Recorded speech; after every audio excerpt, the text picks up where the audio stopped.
I didn't raise my voice. I didn't argue. I didn't even flinch. When he leaned back in his chair and said, "You work for me now," I simply smiled, because $970 million was about to speak louder than I ever could. My name is Rachel Monroe, and for 7 years, I was the person no one noticed until something went wrong. Director of Compliance and Contract Architecture at Centroxia. A title that sounded painfully boring, unless you understood what it meant. Every contract. Every safeguard. Every recurring revenue stream that kept this company alive. All of it passed through systems I designed. Systems that, as of Monday morning, were no longer under my control. Or so they thought. It was 8:35 a.m., conference room Delta, when Bryce Langford ended my career with the same tone someone uses to cancel a lunch reservation. He had been at Centroxia for exactly 3 months, parachuted in from a venture capital firm with a mandate to optimize operations. In practice, that meant cutting people who knew too much and replacing them with people who asked fewer questions. "Rachel," he said, eyes glued to his laptop, "we need to talk about your transitional role." Transitional. Corporate code for "you're done." I kept my hands folded on the glass table, watching his reflection ripple across its surface. Bryce was 42, confident in the way only men who had never built anything from scratch ever are. His LinkedIn called him a transformation specialist. I called him what he was. A dismantler. "I've reviewed your department," he continued, finally looking up. 7 years in one role creates unhealthy dependencies. "You mean institutional knowledge," I said quietly. His smile tightened. "That's a legacy mindset. We're moving toward agility. Fresh perspectives. People who aren't emotionally attached to old systems. Old systems. Like the contract architecture processing nearly $1 billion across 43 countries. The one that had never failed an audit. Not once. And where exactly am I transitioning?" I asked. He slid a folder across the table. Documentation support. You'll assist the new team while they onboard. Think of it as preserving your legacy. I opened the folder. My new role reported to 2 junior hires who hadn't even finished graduate school. 60% pay cut. Immediate effect. It wasn't subtle. Quit quietly or stay and be humiliated until you do. "This starts now?" I asked. "End of day Friday," he said, closing his laptop. "Plenty of time to wrap things up. And Rachel, you're 38. This might be a good opportunity to explore new horizons." Too comfortable. I thought about the weekends I'd lost to international compliance calls. The lawsuits I'd prevented. The regulatory landmines I'd disarmed before anyone else even knew they existed. "I understand," I said, because resistance would only prove his point. "Great. One more thing. We'll need your system passwords by Thursday. During this transition, you work for me. Not legal. Not the board. Me. Are we clear?" Crystal clear. He left. I stayed, staring at the folder that had just turned my career into a footnote. Through the glass walls, I could see my team working, unaware they were about to be erased. And that's when I remembered the document. 5 years earlier, when Centroxia rebuilt its contract management system, I had written a 47-page NDA so dense no one bothered to read it. Back then, the CEO, Margaret Stern, had told me, "Build something bulletproof. I don't want this company collapsing because someone walks out with our infrastructure." She gave me full authority. Carte blanche. So I did what I always do when given responsibility. I planned for the worst. Buried deep in that NDA was a clause labeled Section 12B. Structural integrity validation. In plain English, it meant this. Any fundamental change to the contract architecture required sign-off from the original system architect. Me. Without that validation, the system would lock itself down to prevent unauthorized modifications. It wasn't just policy. I coded it directly into the system. Every schema. Every critical function. Every validation loop referenced that clause. Margaret signed without reading past page 3. So did the board. So did legal.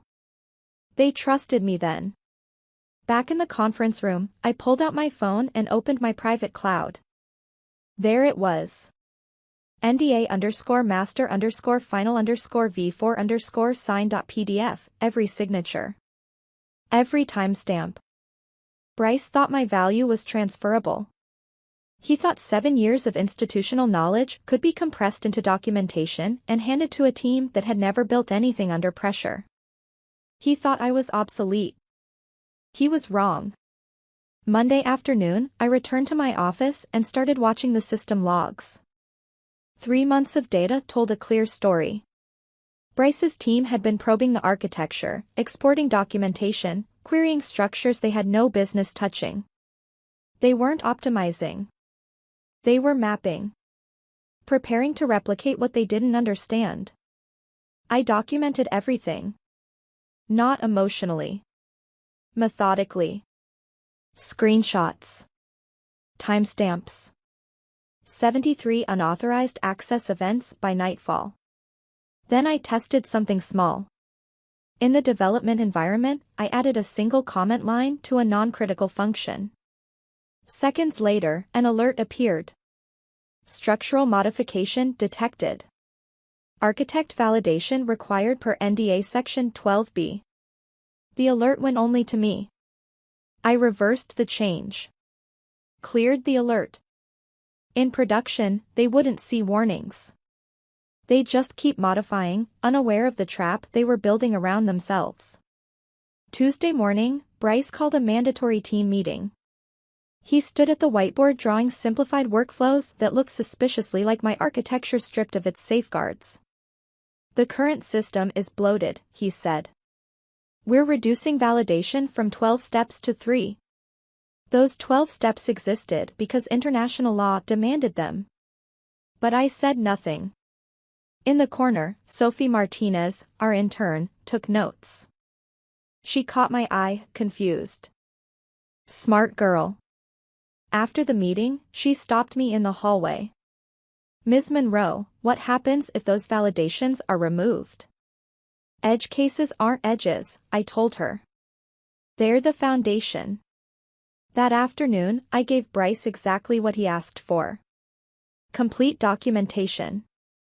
64 gigabytes of diagrams, dependencies, and code references. Everything accurate. Everything useless without context. Documentation without understanding is just a map written in a language you can't read.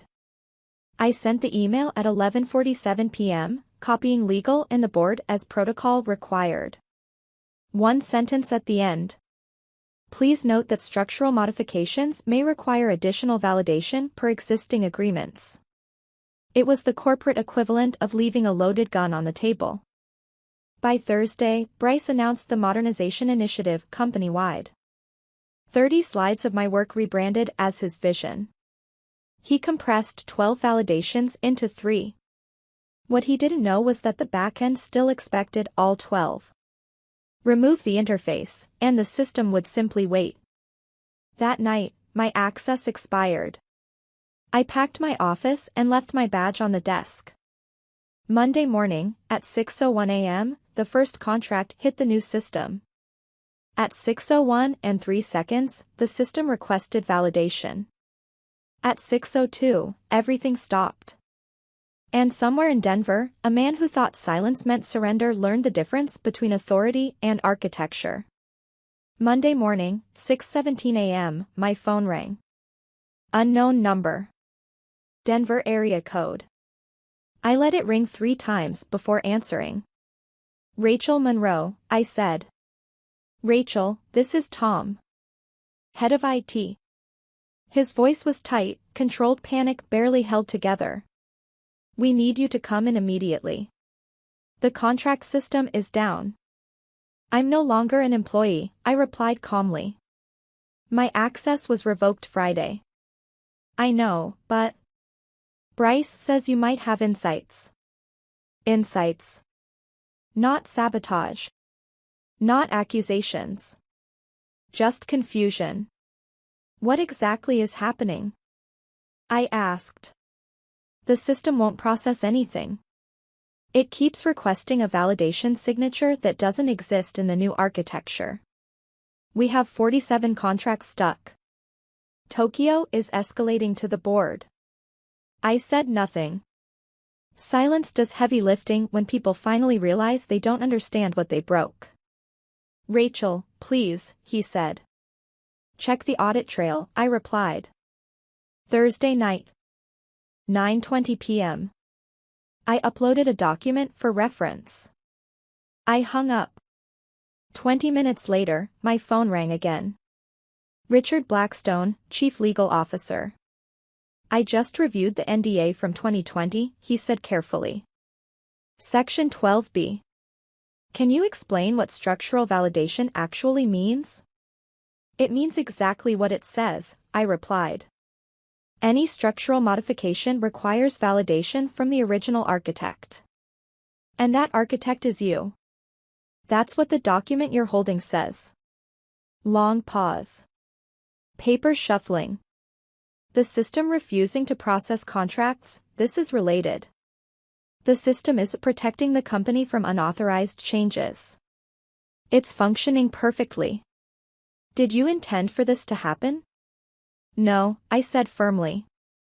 I intended to protect $970 million from people who don't understand what they're changing. Another pause.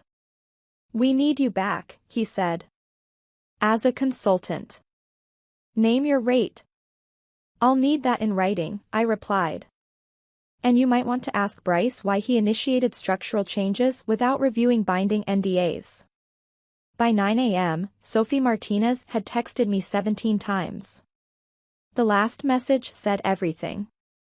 It's chaos. Legal is locked in a conference room. Bryce keeps saying this is impossible. At 10 a.m., I walked back into Centroxia as a consultant. Visitor badge. No small talk. The compliance floor looked like a battlefield. Pizza boxes. Wrinkled suits. Bryce stood in the center, hair slightly undone, confidence cracking at the edges. Rachel, he said, forcing a smile. Thank you for coming. I'm here to assess, I replied. Not fix. The system is malfunctioning. The system is refusing unauthorized modifications, I corrected. That's a feature. His jaw tightened.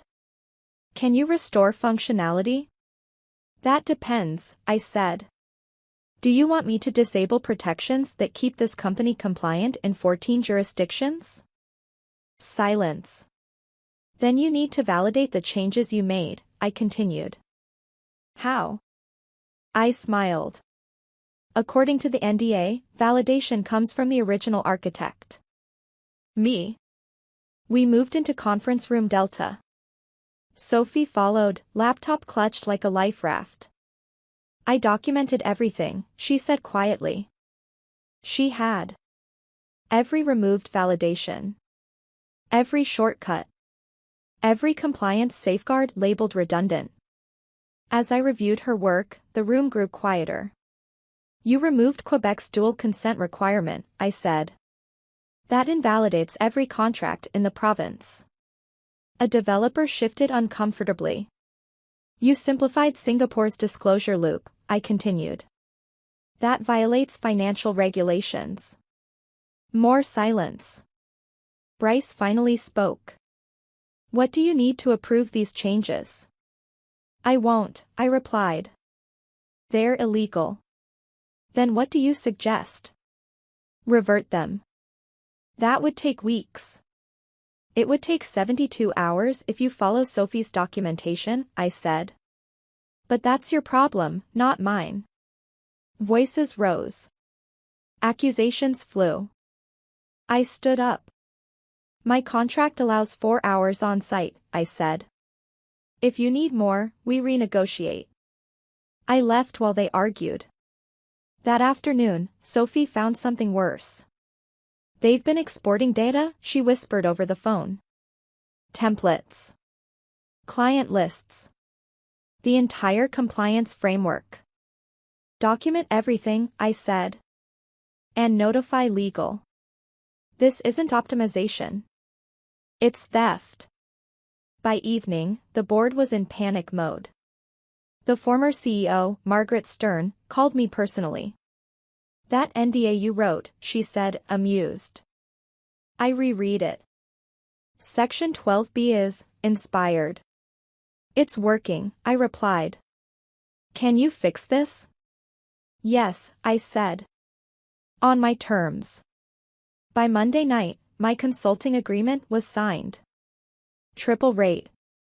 Full authority. Sophie promoted. Bryce removed from oversight. Tuesday morning, I returned, this time with a mandate. We restored pipelines one by one. Each validation request came to me. Each time, I confirmed restoration that honored the original architecture. Green lights spread across the dashboard. Contracts flowed again. Then we found the back door. Bryce hadn't just simplified the system.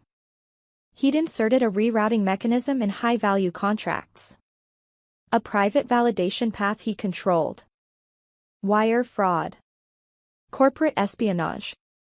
We removed it surgically. One mistake would have frozen everything again. At 1:15 p.m., the last pipeline turned green. The FBI arrived that afternoon. By Wednesday, Bryce was arrested. His associates followed. Companies that bought stolen code discovered it didn't work. The validation system phoned home every time they tried. By Thursday, competitors were calling me directly, begging for authorization. No, I told them. Return the code. Cooperate with the investigation. Most hung up. Friday morning, the board met. This wasn't a failure, I told them. It was proof the system worked. They voted unanimously to create a new division. Compliance and architectural security. I would lead it. Sophie would be my deputy. As the week ended, I stood by the window in my reclaimed office, mountains glowing purple in the dusk. Bryce had said I worked for him. He was wrong. I worked for the architecture. For the truth. For systems that didn't care about titles, only authorization. And that NDA? It was worth exactly $970 million. If you enjoyed this story, tell me where you're listening from in the comments. I read every single one. Don't forget to like the video, subscribe to the channel, and hit the notification bell so you don't miss the next story where quiet competence changes everything.